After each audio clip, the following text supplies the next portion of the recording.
Hi friends, Siragadikka ஆசை சீரியலில் நாளைக்கு என்ன நடக்க போகுதுன்னு பார்க்கலாம். வாங்க வீடியோக்குள்ளே போகலாம். நம்ம சேனலில் இன்னும் சப்ஸ்கிரைப் பண்ணாதவங்க சப்ஸ்கிரைப் பண்ணிக்கோங்க. ரோஹிணி பக்காவாக பிளான் போட்டு மனோஜை ஒய்ஃபோட பேச்சை கேட்குற மாதிரி சம்மதிக்க வச்சுருக்காங்க.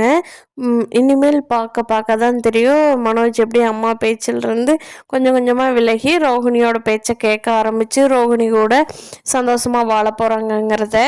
ஒரு கொஞ்சம் அம்மா பிள்ளைங்கிறதுனால ரோஹிணி மாத்துறது ரொம்ப கஷ்டமான விஷயம்தான். அருண் என்னதான் போய் சீதாவோட வீட்டில் கன்வின்ஸ் பண்ணினாலும் சீதாவோட அம்மா சொல்லிடுறாங்க, மாப்பிள்ளைக்கு பிடிக்காத கல்யாணத்தை நான் என்றைக்குமே பண்ண மாட்டேன், போய் எல்லா வேலையை பாருங்க, மாப்பிள்ளை சொல்கிற பையனை தான் சீதா கல்யாணம் வைக்கணும். மீனா நீ போய் ஏதாவது மாப்பிள்ளைகிட்ட பேசி உன்னோட லைஃபுக்கு ஏதாவது பிரச்சனை வந்தது அப்புறம் பார்த்துக்கோ சரியா அப்படின்னு சொல்லி அவங்க அம்மா மீனாவை வான் பண்ணி தாட்டி விட்டுறாங்க. போலீஸ் இன்ஸ்பெக்டர் அருணுக்கு ஃபோன் பண்ணுறாரு.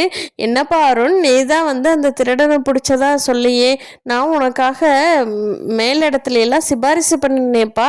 ஆனால் இப்போ என்னடான்னா அந்த முத்து தான் காப்பாற்றினாருன்னு சொல்லி அந்த அம்மா முத்துவுக்கு செயின் எல்லாம் போட்டு விடுதுப்பா.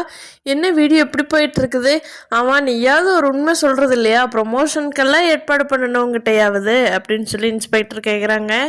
அதுக்கு சார் நானும் தான் ஹெல்ப் பண்ணேன், அதனால தான் சார் நான் சொல்லலை அப்படிங்கிறாங்க. என்னப்பா இருந்தாலும் முத்து அந்த இதை எடுத்து போடலைன்னா காப்பாற்றிருக்க முடியாது இல்லையா? நீ சொல்லியிருக்கணும்ப்பா, என்னப்பா இப்படி பண்ணுற? பார்க்க போனால் அந்த முத்து தான் நல்லா போல தெரியுது அப்படிங்கிறாரு. எல்லா இடத்துலேருந்து கூப்பிட்டு என்ன சத்தமோட போகிறாங்க. என்ன பப்ளிக் பண்ணின வேலைக்கெல்லாம் போலீஸுக்கு ப்ரொமோஷன் கேட்பீங்க போல, இது நல்ல கதையாக தான் இருக்குது அப்படின்னு சொல்லிட்டு அவர் ஃபோனை வச்சிடுறாரு. பார்க்கலாம் ஃப்ரெண்ட்ஸ், அருண் முத்துவோட சண்டை எப்போ தான் தீரப்போகுது, சீதா அருணோட கல்யாணம் எப்போ நடக்க போகுதுன்னு. இந்த வீடியோ பிடிச்சிருந்தா லைக் பண்ணிக்கோங்க. தேங்க்யூ.